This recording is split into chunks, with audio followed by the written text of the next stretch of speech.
सचिव श्रीकांत एकनाथ शिंदे यांना दोघांना आमंत्रित केलं होतं, परंतु श्रीकांत शिंदे यांच्या मित्राची आई वारली आहे आणि ते कर्नाटकला गेलेत. आता मगाशी फोन आला की ते मुंबईला एअरपोर्टला उतरले, परंतु विमानाच्या या संपाच्या फटक्यामुळे ते या ठिकाणी पोहोचू शकले नाहीत. त्यांनी माननीय गोपाळ लांडगेजी शिवसेनेचे जिल्हा प्रमुख यांना पाठवलेलं आहे.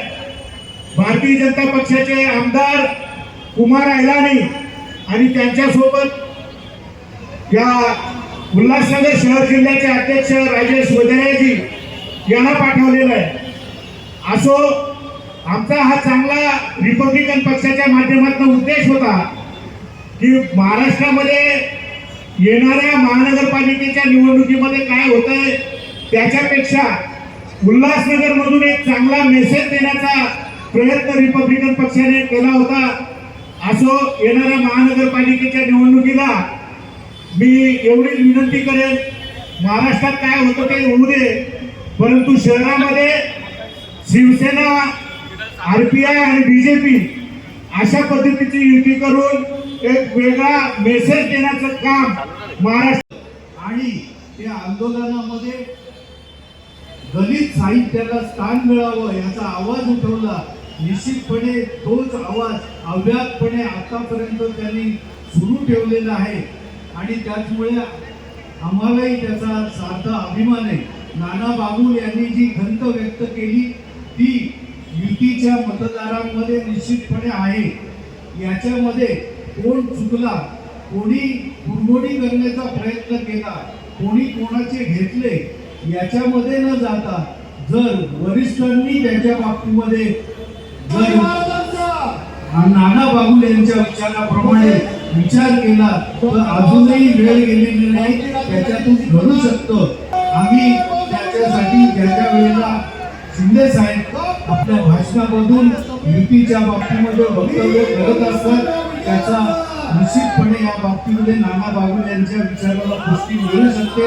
याचा वरिष्ठांनी विचार करायचा आहे. पुन्हा एकदा आपल्या सर्व राजेश वजीरा जी, राजेंद्र चौधरी जी, बिट्टू भाई मंच पे बैठे हुए सभी आरपीआई के नेता, बीजेपी के नेता, शिवसेना के और आए हुए तमाम भारतीय जनता पार्टी, शिवसेना, आरपीआई के भाइयों और बहनों, आज बहुत ही खुशी की बात है जो आज चुनाव का आज उल्लासनगर से हमारे आदरणीय रामदास आठवले साहब ने बिगुल बजा दिया. आने वाले समय में उल्लासनगर में कारपोरेशन का चुनाव है. उस कारपोरेशन में चुनाव में महायुति की सरकार सबसे ज्यादा सीट्स लेवे और उल्लासनगर में आशीर्वाद देने के लिए आज हमारे आदरणीय रामदास आठवले जी आए हैं. उन्होंने अच्छी एक शुरुआत की है जो यहाँ पे युति डिक्लेयर करके उल्लासनगर में ज्यादा से ज्यादा नगर सेवक कैसे चुन के आए उसके बारे में आज बताएंगे. हम लोग आज सभी उनसे आशीर्वाद लेंगे कि हमेशा उनके मार्गदर्शन से हमारा उल्लासनगर में खासदार भी चुन के आया है, आमदार भी चुन के आया है, अभी नगर सेवक भी चुन के आएंगे. ऐसी हम आशा रखते हैं. धन्यवाद. जय हिंद, जय भारत. ऐका ना, मी येतो ना. बरोबर, नगरपालिका निवडणुकीमध्ये युतीमध्ये फुटलं होतं आणि आता सगळे ते वाद निर्माण झाले होते. आरपीआय सोबत असणार आहे का? कारण अंबरनाथमध्ये आरपीआयने पाठिंबा काढून घेतला होता. आता एकतर असं आहे की नगरपालिकेच्या निवडणुकीमध्ये अनेक ठिकाणी महायुतीचे 2 पक्ष 3 पक्ष एकत्र आहेत, अनेक ठिकाणी एकत्र नाही. रिपब्लिकन पक्षसुद्धा नगरपालिकेच्या निवडणुकीमध्ये महायुतीसोबत आहे.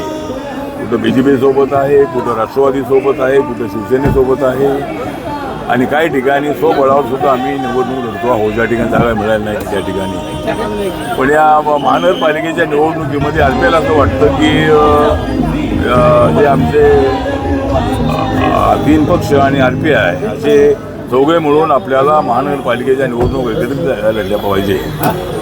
आणि जर काय मतभेद झाले तर मला असं वाटतं की पाहूया, मतभेद मिटवण्याचा आमचा प्रयत्न आहे आणि एकत्रितपणे निवडणुका जर लढलो तर सगळ्या ठिकाणी आपल्याला यश मिळणारच आहे. आणि जर काही ठिकाणी ती झाली नाही तरी निवडणुकीनंतर आम्ही सगळे एकत्र येणारच आहोत.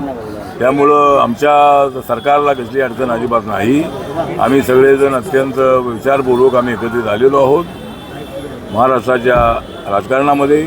म्हणजे लोकल बॉडीच्या निवडणुकीमध्ये सगळ्या कार्यकर्त्यांना संधी मिळावी. अनेक वर्षांनंतर त्या निवडणुका होत आहे, म्हणून आम्ही असा निर्णय घेतलेला आहे की ज्या ठिकाणी होईल त्या ठिकाणी युती करायची, ज्या ठिकाणी होणार नाही त्या ठिकाणी आपण युती करायची नाही, पण एकमेकांच्या विरोधामध्ये जास्त बोलायचं नाही अशी strategy आमची ठरलेली आहे. या पद्धतीनं मला असं वाटतं की या महानगरपालिकेच्या निवडणुकांमध्ये एक चांगलं यश आम्हाला मिळेल आणि रिपब्लिकन पक्षाला एक 10-15 जागा मिळाव्यात अशी आमची अपेक्षा आहे. राज ठाकरे आणि उद्धव ठाकरे एकत्र आलेले आहेत, याविषयी काय प्रतिक्रिया? राज ठाकरे आणि उद्धव ठाकरे आगामी निवडणुकीमध्ये एकत्र आले या संदर्भात काय? मला वाटतं की उद्धव ठाकरे आणि राज ठाकरे एकत्र आले असले तरी नगरपालिकेच्या निवडणुकीमध्ये त्यांचं कुठं काही चर्चा दिसली नाही आणि दोघे जरी एकत्र आलेले असले मुंबईसाठी उद्धव ठाकरे आणि त्यांच्याबरोबर युती केलेली आहे आणि आपल्या पायावर धोंडा मारून घेतलेला आहे. त्यामुळं महाविकास आघाडीमध्ये फूट झालेली आहे आणि फक्त उद्धव ठाकरे आणि राज ठाकरे एकत्र येऊन त्यांना महाराष्ट्राच्या राजकारणामध्ये तसं यश अजिबात मिळणार नाही. मुंबई शहरामध्ये 40% मराठी माणूस आहे, 60% नॉन मराठी आहे. या 40% मराठी लोकांमधली थोडी जास्त मतं त्या दोघांना मिळतील, पण BJPला महायुतीला त्यांची मतं मिळणार आहे. महाविकास आघाडीमध्ये काँग्रेस पक्ष आहे त्यांना त्या मराठी मतं मिळणार आहे. त्यामुळे ज्या ठिकाणी काही मराठी मतं जास्त आहे त्या ठिकाणी काही ठिकाणी त्यांना फायदा होऊ शकतो, पण सत्ता मिळेल एवढा फायदा अजिबात होणार नाही आणि त्यामुळं त्या दोन बंधूंच्या ऐक्यामुळं आम्हाला फायदा आहे की महाविकास आघाडीमध्ये फूट झालेली आहे. त्यामुळं आम्हाला चिंता अजिबात नाही.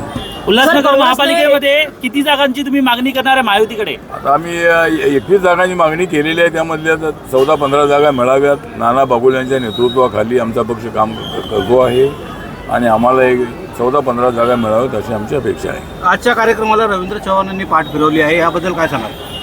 पाठ फिरवली नाही आहे, त्यांची पाठ आमच्या बाजूलाच आहे. त्यामुळं काय इतर कामामुळं ते आले नसतील, परंतु रवींद्र चव्हाण आमच्या सोबत आहेत, श्रीकांत शिंदे आमच्या सोबत आहे, त्यामध्ये अडचण अजिबात नाही. त्यामुळं ते जरी आले नसले तरी स्थानिक नेते या ठिकाणी दोन्ही पक्षाचे आलेले आहेत आणि त्यामुळं आमच्यामध्ये कसलाही वाद नाही. चला.